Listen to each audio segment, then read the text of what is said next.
In January 1892, in a small Rhode Island farming town, a father agreed to dig up his own wife and two daughters, not to move the graves, to check if one of them was still feeding on the living. His son was dying of the same wasting disease that had already killed the other three, and the neighbors were certain they knew why. Someone in that family, already buried, hadn't stopped.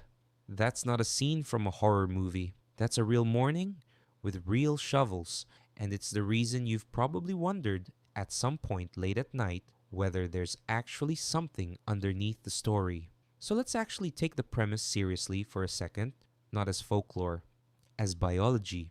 Could a creature that survives purely on human blood actually work? Run the numbers and it falls apart almost immediately. A liter of human blood holds around 700 to 900 calories. So to hit a normal adult's daily energy needs, you'd need to drink roughly 3 liters a day. That part alone is survivable. What isn't survivable is what comes attached to it. Blood carries about 9 grams of salt per liter, so 3 liters a day works out to more than 4 times the recommended daily sodium intake every single day forever. That's not a mild inconvenience. That's a fast track to dehydration, hypertension, and kidney failure. And it gets worse in the other direction. Blood is almost completely empty of vitamin C, so little that you'd need to drink around 9 liters a day just to avoid scurvy, and 9 liters of blood delivers so much iron that the same diet meant to save you from one deficiency disease would poison you with iron overload instead.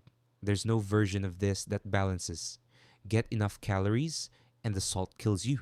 Fix the vitamin deficiency, and the iron kills you instead. A creature that lived on blood alone wouldn't die from a stake through the heart. It would die from its own kidneys on a fairly predictable schedule, the same way any mammal would. Which means if you'd been bitten and actually turned, the version of eternal life you signed up for would have ended within weeks anyway, just not from anything a priest or a wooden stake did to you. Your own biology would have finished the job the myth promised something else would. So the biology alone should have ended this conversation, and yet it didn't. Not for centuries, across entire continents, independently, which means something else was doing the convincing, something that had nothing to do with whether the diet actually worked. Go back to that Rhode Island farmhouse. The disease killing that family wasn't some obscure vampiric ailment. It was tuberculosis, called consumption at the time, one of the deadliest, most common illnesses in 19th century America, the kind of disease you would have grown up genuinely afraid of if you'd been born 100 years earlier. It moved through households in a specific, terrifying pattern, one family member after another, because it spread through the air, through coughing, through simply living in the same small rooms. Nobody understood germs yet. What they could see was a mother die, then a daughter, then another daughter, then a son starting to fade the exact same way. From where they stood, it looked less like an infection and more like something reaching back from the grave to keep taking. And when they dug up Mercy Brown, the second daughter, they found exactly what convinced them they were right. Her body, kept in an unheated crypt through a Rhode Island winter, hadn't decomposed the way the others had. Her heart still held blood. To anyone without a modern understanding of cold weather preservation, that's not a body obeying basic biology. That's a body that hasn't finished dying. Picture standing in that cemetery yourself. No germ theory, no biology class, just a dead sister who looks less dead than she should.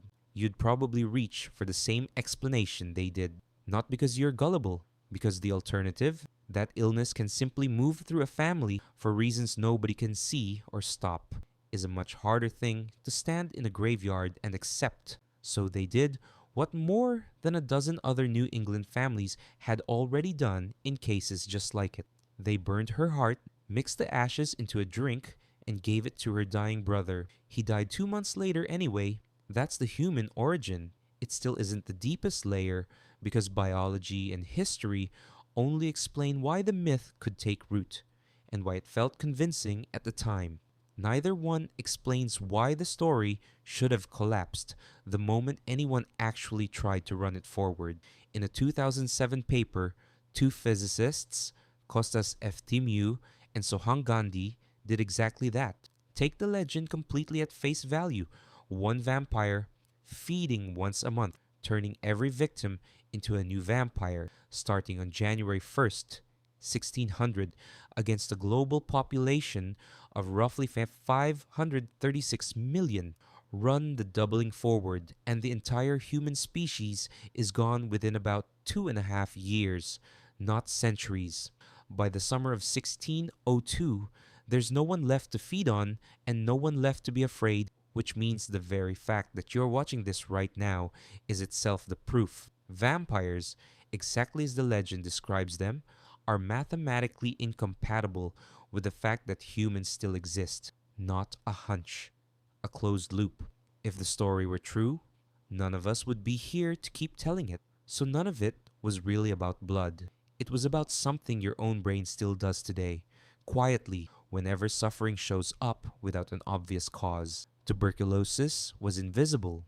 Nobody in 1892 could see the bacteria doing the actual killing, and an invisible enemy is somehow worse than a visible one because you can't fight air, you can't stab a cause you can't locate, you can't stand guard against something with no face. So the mind did what minds have always done when the real threat won't hold still long enough to be fought. It built one that would.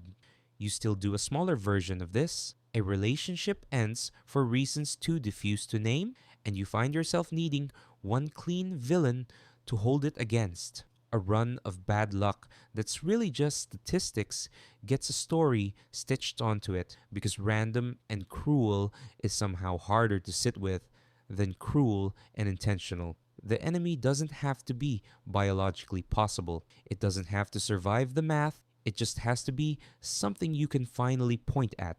Biologically impossible, mathematically impossible, and still strong enough in 1892 to make a father dig up his own daughter with his bare hands because a monster he could burn was easier to live with than an enemy he couldn't see.